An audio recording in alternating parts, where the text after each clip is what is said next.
Don't judge the book by its cover அப்படின்னு சொல்லுவாங்க. ஒவ்வொரு மனிதனுக்கும் சட்டை எவ்வளவு முக்கியமோ அதை போல ஒவ்வொரு நோட்டிற்கும் அதனுடைய அட்டை முக்கியம். நோட்டுக்கு தமிழ்ல ஏடு அப்படின்னு சொல்லுவாங்க.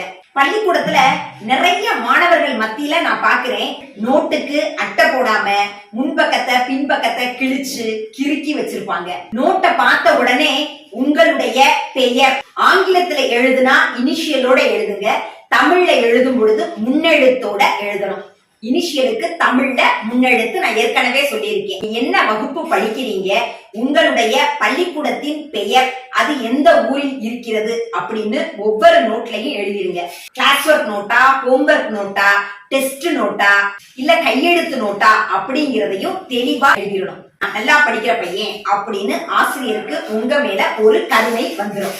என்னோட நோட்டை பாத்தீங்களா, ஆங்கிலத்துல ஒரு பழமொழி இருக்குங்க, eat to please yourself, dress to please others. உங்களுக்காக சாப்பிடுங்க, பிறருக்காக ஆடை அணியுங்கள். நான் என்னைய நல்லா ஒப்பனை செய்து கொள்ளுவேன். அதே மாதிரி என்னுடைய நோட்டு கோப்புகள் எல்லாத்தையுமே நேர்த்தியாக வைத்துக் கொள்ள வேண்டும் அப்படின்னு நினைக்கிறாரு. நான் இத கண்டிப்பா ஷார்ட்ஸ்ல போடுங்க அப்படின்னு ஆசிரியர் பெருமக்கள் கேட்டுக்கிட்டதால போட்டேன். அப்துல் கலாம் படம்.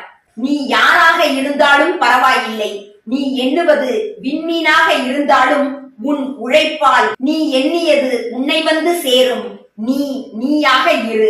நான் சொல்லல, அப்துல் கலாம் அவர்கள் சொல்றாங்க. Never complain about the difficulties in life because a director, நம்மளோட டைரக்டர் யாரு?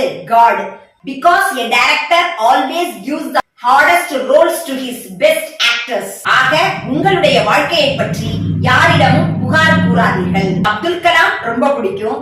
அதே மாதிரி எனக்கு திருவள்ளுவர், திருக்குறள் அப்படின்னா எனக்கு ரொம்ப பிடிக்குங்க. அதிகாரம் 35 துறவு 341வது குறள். இந்த குறளுக்கு ஒரு சிறப்பு இருக்கு. என்னன்னு யோசிக்கிறீங்களா? யாதனின் யாதனின் நீங்கியான் நோதல் அதனின் அதனின் இளன். உதடுகள் ஒட்டாத குறள். பாருங்களேன், இதோட பொருள் என்ன தெரியுமா?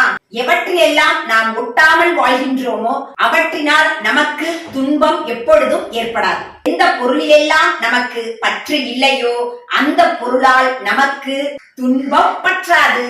அப்போ ஆசை இல்ல அப்படின்னா துன்பம் இல்லை. யாதனின் யாதனின் நீங்கியான் நோதல் அதனின் அதனின் இளன். ஆம் அன்பிற்குரியவர்களே, உங்களுடைய செயல்பாட்டை பார்த்து பிறர் திருத்துவதாக இருக்கக்கூடாது. உங்கள் செயல்பாட்டை பார்த்து பிறர் திருந்துவதாக இருக்க வேண்டும். செய்யுங்கள், சிறப்பாக செய்யுங்கள். நன்றி.